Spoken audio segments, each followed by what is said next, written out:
UP के मुरादाबाद में मुख्यमंत्री का आज दौरा। आपको बता दें, मुख्यमंत्री के दौरे से रफ्तार पकड़ेगा मुरादाबाद का चुनावी रथ। सीएम योगी आदित्यनाथ का मुरादाबाद दौरा काफी महत्वपूर्ण माना जा रहा है। इसके अलावा बदासना गांव में एक विशाल जनसभा को संबोधित करेंगे सीएम योगी। कार्यकर्ताओं के साथ चुनाव को लेकर जीत का मंत्र भी देंगे। इसके अलावा सीएम योगी स्थानीय नेताओं को उनसे बातचीत भी करेंगे। कुंदरकी से प्रत्याशी रामवीर सिंह के समर्थन में फिलहाल चुनावी सभा को संबोधित करेंगे सीएम योगी। दोपहर 1:30 बजे मुरादाबाद पहुंचेंगे मुख्यमंत्री योगी आदित्यनाथ। इसके अलावा सुरक्षा के लिए कड़े इंतजाम किए गए हैं। 400 से ज्यादा पुलिसकर्मियों को तैनात किया गया है।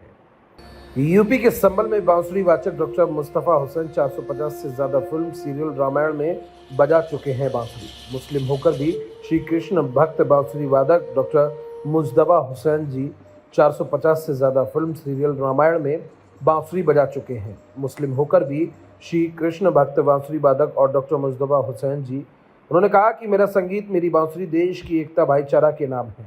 हमें किसी से कोई डर नहीं लगता। हम अपना ईमान पक्का है, नमाज पढ़ते हैं लेकिन देशभक्त हैं। हमें किसी की सर्टिफिकेट की नहीं मर्जी।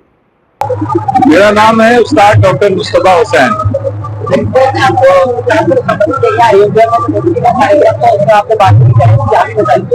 जी, ये मेरा सौभाग्य है कि पीएमओ से मेरा एक ऑडियो वीडियो रिलीज हुआ जिसमें राम आएंगे करके मैंने उस भजन को बजाया था। और मुझे बहुत खुशी है कि मैं भी उसमें एक प्रतिभागी था जिसमें राम मंदिर का जो आयोजन हुआ उसमें मैं बांसुरी वादन कर सका।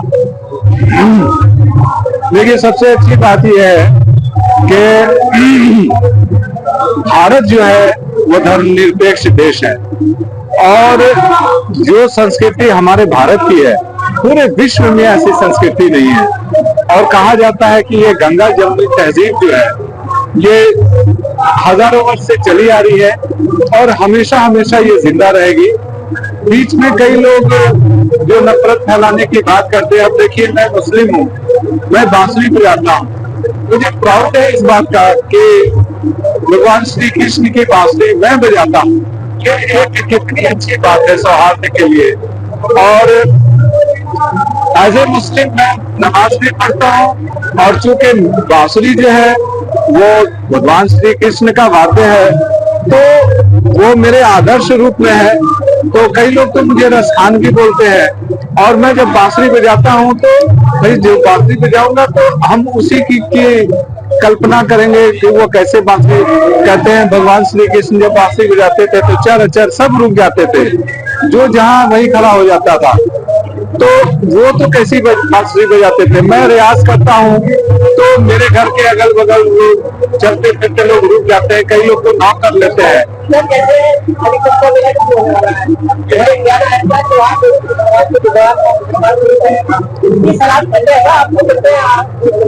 देखिए, प्रयागराज जो है वहां पे दोनों ऐसी संस्कृति मिली हुई है कि कोई किसी को रोक नहीं पाएगा। जिसकी जो मोहब्बत है, जो आशिक होता है, आशिक को कभी कोई रोक नहीं सकता। इसके लिए जो दीवाने हैं तो मोहब्बत को कभी खत्म नहीं कर सकेंगे। और ये जो बातें हैं ये हम तो ऐसा नहीं कह सकते जो राजनीति में चल रही है, लेकिन हम जो आम इंसान है। अब मेरे साथ यहाँ कलकी धाम में यहाँ ब्राह्मण समाज के महासचिव हैं हिमांशु शर्मा जी, वो मुझे यहाँ लेके आए हैं। और आचार्य जी मुझे इतना रिस्पेक्ट देके, इतना आदर करके मुझे यहाँ बुलाया, इनवाइट किया है। और आप देख रहे थे कि पूरी जनता जो है किस तरह मुझे प्यार दे रही है। तो हम कैसे इसको अलग समझें? हम सब भाई भाई हैं। अभी कानपुर में जो है बर्थडे की बात की जा रही है, भाई कहा गया है कि हमारे इस्लाम में कहा गया है कि मोहब्बत इखलाक आधा ईमान है। तो अगर ये बताइए कि जब इखलाक ही खत्म हो जाए, मोहब्बत ही खत्म हो जाए, तो फिर ईमान कहाँ रहा? जिसका मुसल्लम ईमान है वही मुसलमान है। और मुसलमान वही है जो मोहब्बत करे, जो लोगों में सौहार्द पैदा करे। तो उससे हमें कोई डर नहीं है। हम तो डंके की चोट पे बोलते हैं कि हम मोहब्बत करने वाले लोग हैं और हमें बहुत फख्र है कि मैं हिंदुस्तानी मुसलमान हूँ और मैं बांसुरी बजा रहा हूँ और कृष्ण भक्ति में लीन हूँ। मुझे कहने में कोई दिक्कत नहीं है, मेरा ईमान पक्का है और मुझे किसी के सर्टिफिकेट की जरूरत नहीं है। मैं मुसलमान ईमान वाला। यूपी के आगरा में पुलिस और बदमाशों के बीच मुठभेड़ हुई। गश्त के दौरान संदिग्ध से पूछताछ के बाद गैंगस्टर ने भागते हुए पुलिस पर फायर किया। जवाबी कार्रवाई में गैंगस्टर के पैर में गोली लग गई। पुलिस की जांच में 7 अन्य मुकदमे भी बदमाश पर दर्ज पाए गए हैं और ताजगंज थाने से गैंगस्टर में वांछित हैं ये बदमाश। आगरा के बिचपुरी रोड पर ये मुठभेड़ हुई। सर, जगदीशपुरा का क्या मामला है? देखिए, जैसे सर्दियों के मौसम में क्रिमिनल एक्टिविटीज बढ़ जाती हैं, उसी को कम करने के लिए जगदीशपुरा पुलिस बिचपुरी रोड पे पैदल गश्त कर रही थी। तभी उन्हें एक संदिग्ध आदमी दिखता है। उस संदिग्ध आदमी को जब बुलाया जाता है तो भागने की कोशिश करता है और पुलिस पे फायरिंग करता है। उसी जवाबी फायरिंग में जब पुलिस फायरिंग करती है तो उसके दाहिने पैर पे गोली लग जाती है। जब उस व्यक्ति से गहनता से पूछताछ की जाती है तो अपना नाम गुड्डू बताता है। तो उसकी क्रिमिनल हिस्ट्री चेक करी जाती है तो पता चलता है ये गैंगस्टर भी है, जिसपे 2015 में ताजगंज से गैंगस्टर लगा था और भी इस पे 7 मुकदमे दर्ज हैं। और गहनता से पूछताछ करने पे पता चलता है कि जगदीशपुरा में जो 2 चोरियां हुई हैं इसी ने कारित की हैं। इसके ग्रुप के 2 और सदस्य हैं जिनको ढूंढा जा रहा है, जिनकी तलाश की जा रही है और जल्द से जल्द उनके ऊपर भी कार्रवाई की जाएगी। यूपी के मुरादाबाद में चुनाव आयोग द्वारा विधानसभा उपचुनाव की तिथि बढ़ाने को लेकर मुरादाबाद विधानसभा कुंदरकी से सपा प्रत्याशी ने बयान दिया। उन्होंने कहा कि ये लोगों की आईडी इकट्ठी करेंगे। उन्होंने कहा कि मुरादाबाद कुंदरकी विधानसभा का उपचुनाव 13 नवंबर को होना था। गंगा स्नान को देखते हुए चुनाव आयोग ने चुनाव की तिथि 13 नवंबर से बढ़ाकर 20 नवंबर कर दी। इसके बाद समाजवादी पार्टी के प्रत्याशी हाजी मोहम्मद रिजवान ने मीडिया से बात करते हुए क्या कुछ कहा वो भी आपको सुना देते हैं। की तारीख आगे बढ़ चुकी है, लगातार लोगों के संपर्क में है। किस तरह का आपको रिस्पॉन्स मिल रहा है जनता का? देखिए, जनता से रिस्पॉन्स तो हमेशा मिला है और हमेशा मिलता रहेगा। जनता का तो मैं दिल की गहराइयों से मुबारकबाद देता हूँ कि जिस माहौल में जनता मेरे साथ रहती है, हमेशा जनता ने मेरा साथ दिया है और इस आवाम का मैं दिल के गहराइयों से तहे दिल से शुक्रिया अदा करता हूँ। इस आवाम का मेरे पास अल्फाज नहीं कि मैं शुक्रिया अदा कर सकूँ, क्योंकि मुझे इतनी बार विधायक बनाया, इस क्षेत्र की नुमाइंदगी का मुझे मौका दिया। अब जो टाइम बढ़ा है वो टाइम इसलिए बढ़ाया है इन्होंने कि जिस तरह हरियाणा में इन्होंने टाइम बढ़ाकर और ये षड्यंत्र रचने का काम किया था, इसी तरह यहाँ पर भी टाइम बढ़ाकर ये आईडी इकट्ठे करने का काम कर रहे हैं। इन्हें अगर ज्यादा बहुत बड़ा भरोसा है रामवीर को, तो वो पुलिस को हटा दे और उसके बाद मुझसे चुनाव लड़े, तब उससे दाल आटे के भाव का पता लग जाएगा किस भाव दाल बिक रही है, किस भाव आटा बिक रहा है। तमाम अवाम में तमाम त्राई मची हुई है, महंगाई को लेकर, भ्रष्टाचारी को लेकर, कत्लेआम को लेकर, लूट राजधानी को लेकर तमाम एक त्राई प्रदेश में मची हुई है। भले ही बाबा योगीनाथ ये कहते हो कि मैं कानून व्यवस्था सही है, कोई कानून व्यवस्था सही नहीं है। किस तरह से लोगों के साथ अत्याचार हो रहे हैं, किस तरह से दलित समाज के लोगों को पीटा जा रहा है, किस तरह से सरेआम तमाम पे के घर के 5-5-6 लोगों के मर्डर हो रहे हैं, किस तरह से थानों में जो है आदमी क्या नाम मर रहे हैं और किस तरह से जो है जेलों में मर रहे हैं, किस तरह से जो है पुलिस कस्टडी में मर रहे हैं। कहाँ पर है कानून व्यवस्था? कोई कानून व्यवस्था नहीं है। विधायक जी, उपचुनाव में इस बार भाजपा के साथ मुस्लिम दिखाई दे रहा है, ऐसा पहले मुस्लिम डर और भय से दिखाई दे रहा है। ये पुलिस का उत्पीड़न है और पुलिस के डर से ये मुसलमान दिखाई दे रहा है। जो कारोबारी है उसको धमकाया जा रहा है, जो डॉक्टरी कर रहा है उसको धमकाया जा रहा है, जो ईंट भट्टे चला रहा है उसको धमकाया जा रहा है, जो ट्रक चला रहा है उसको धमकाया जा रहा है, जिसपे अगर किसी से 323 का एक मुकदमा भी है उसको धमकाया जा रहा है। अब आम आवाम को जो है वो धमकाने का काम किया जा रहा है। पुलिस की बर्बरता इतनी बढ़ गई है कि तमाम आईडी इकट्ठी करने का काम पुलिस कर रही है।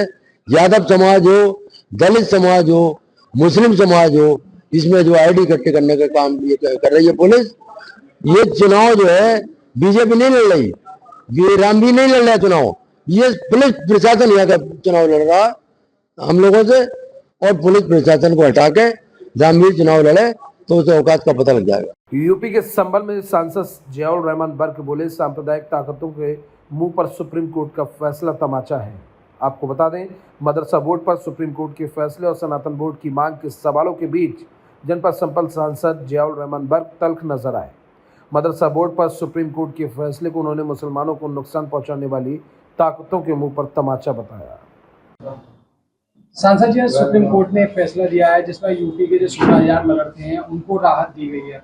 कहीं ना कहीं जो संवैधानिक जो पीठ है उसकी तरफ से जो है जो मदरसा एक्ट है उसको जो है संवैधानिक करार दिया गया। किस तरह से देखते हैं इस फैसले? देखिए, मैं सबसे पहले माननीय सर्वोच्च न्यायालय का इस फैसले का स्वागत करता हूँ, इस्तकबाल करता हूँ कि उनके इस फैसले से जाहिर होता है कि अभी इस मुल्क के अंदर, आज़ाद हिंदुस्तान के अंदर अभी संविधान जिंदा है, और ये सुप्रीम कोर्ट का फैसला उन सांप्रदायिक ताकतों के मुंह पे एक तमाचा है जो सिर्फ इस आधार पर अपनी राजनीति के लिए सिर्फ हमारे पक्ष को, खासतौर से मुस्लिम समाज को टारगेट कर करके इस टाइप का कदम उठा कर करके उनको नुकसान पहुंचाना चाहते थे।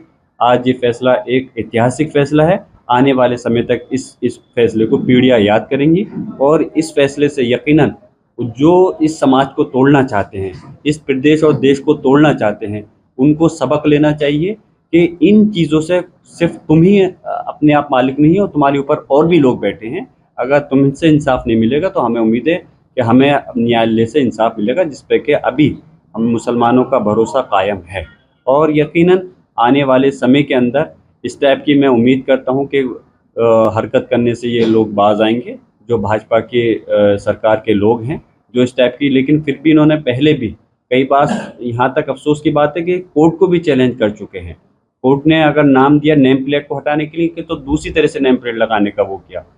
बहराइच के मामले में कोर्ट ने फैसले को रोका तो बुलडोजर चलाने के वो गए, तो मजबूरन माननीय सर्वोच्च न्यायालय को कहना पड़ा, अगर तुम कोर्ट के न्यायालय के आदेश का अगर रिस्क लेना चाहते हो तो तुम अपनी करो, फिर उसके बाद में कोर्ट देखेगा। तो हम इस फिर से मैं इस फैसले का इस्तेमाल करता हूँ, और इंशाल्लाह उम्मीद करता हूँ कि हमें इंसाफ इस देश के अंदर, मुल्क के अंदर कहीं ना कहीं हमारी जो आज से न्यायालय से वो हमें आगे भी मिलता रहेगा। सुप्रीम कोर्ट ने प्राइवेट प्रॉपर्टी को लेकर के भी अपना फैसला दिया। सुप्रीम कोर्ट का तो मानना है कि कोई भी जो प्राइवेट प्रॉपर्टी है सरकार इस तरह से जो है नहीं ले सकती है, यानी हर प्राइवेट प्रॉपर्टी जो है वो सामुदायिक प्रॉपर्टी जो है नहीं हो सकती है। इसको किस तरह से? मुझे तो अफसोस है, सरकार, देखिए सरकार निकम्मी सरकार है। उसकी वजह यह है कि जब कोई भी अगर किसी अपने मान लीजिए परिवार का वो होता है तो अपनी प्रॉपर्टी को बढ़ाने का काम करता है, और ये सरकार जो है सरकारी संपत्तियों को बेचने का काम करती है, और फिर उसके एवज में उसकी भरपाई कहाँ से करती है? जो समाज के लोग हैं, जनता के लोग हैं, उनको फ़ायदा पहुँचाने की जगह प्राइवेट संपत्तियों को किसी न किसी रूप में कि उनकी कब्जाने का वो करती है। माननीय सर्वोच्च न्यायालय ने एक अच्छा फैसला दिया है कि इस प्रकार प्राइवेट प्रॉपर्टियों पर कब्जा करना मुनासिब नहीं है, और ये हक तलफी है। और ये सिर्फ मुसलमानों के साथ नहीं, किसी भी आप धर्म बिरादरी के अगर प्रॉपर्टियों को आप इस टाइप से कब्जाने का प्रयास करोगे तो आपके फिर सरकार से फ़ायदा क्या हो गया? सरकार का मकसद जनहित में फ़ायदा पहुँचाने का होता है, नहीं कि उन लोगों के हकों को छीनना होता है। लगातार सवाल उठ रहे हैं और इस पर कानून बनाने की मांग की जा रही है। वहीं हिंदू भी सनातन बोर्ड बनाने की मांग कर रहे हैं, आपका क्या कहना है? देखिए, सरकार जो है सिर्फ यहीं आकर के टिक जाती है, सिर्फ मुद्दों से भटकाने की इस टाइप की बातें करती है। वक्फ बोर्ड के अंदर किसी प्रकार का अमेंडमेंट होने का कोई मतलब ही नहीं बनता है। वक्फ बोर्ड के लिए अगर वाकई में ये सबका साथ सबका विकास की बात करती है, सरकार अगर कहती है कि हम सबके लिए विकास की बात कर रहे हैं, वक्फ बोर्ड में हम इन चीज़ें करने से जनता का फ़ायदा होगा। मैं पूछना चाहता हूँ, अगर आप वाकई में मुसलमानों के हित की बात करते हो तो उससे पहले हमारे जो जिम्मेदार लोग थे, चाहे वो उलमा इकराम थे या संस्थाओं के लोग थे या पॉलिटिकल लोग थे, उन लोग सब लोगों को मिलकर करके उनसे मशवरा करते कि किस प्रकार हम इसमें अमेंडमेंट करें जिससे कि आपके लोगों को फ़ायदा हो सके।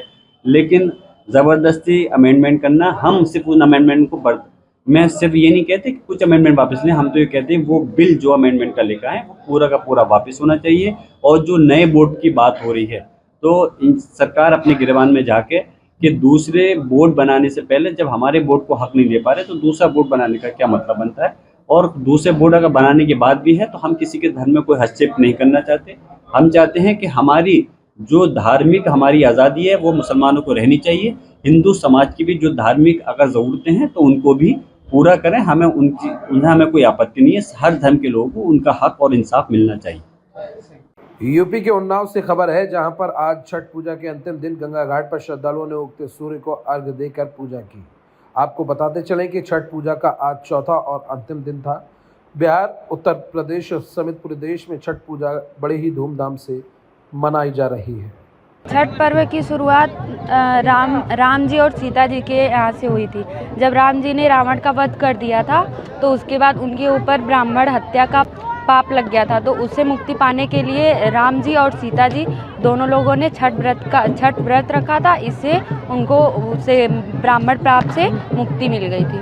और ये व्रत 4 दिन का होता है, जिसमें 36 दिन का निराजल उपवास होता है। 4 दिन में पहले दिन होता है नहाए खाए, उस दिन नहाया खाया और लौकी की सब्जी खाई जाती है। और दूसरे दिन उस दिन खन्ना प्रसाद होता है, शाम को छोटी पूजा होती है। और तीसरे दिन पूरा निराजल व्रत होता है, जिस दिन संध्या अर्घ दी जाती है। और चौथे दिन सुबह की उषा अर्घ दी जाती है। इसमें पुआ बनता है, पूड़ी और फल चढ़ता है, हर तरह का सभी फल चढ़ते हैं। और शाम को निराजल व्रत के बाद संध्या अर्घ दी जाती है। सुबह के टाइम वो गाय के दूध का अर्घ दिया जाता है। अंशिका मौर्य। आज छठ पर्व है, किस तरह का पर्व होता है, क्या होता है?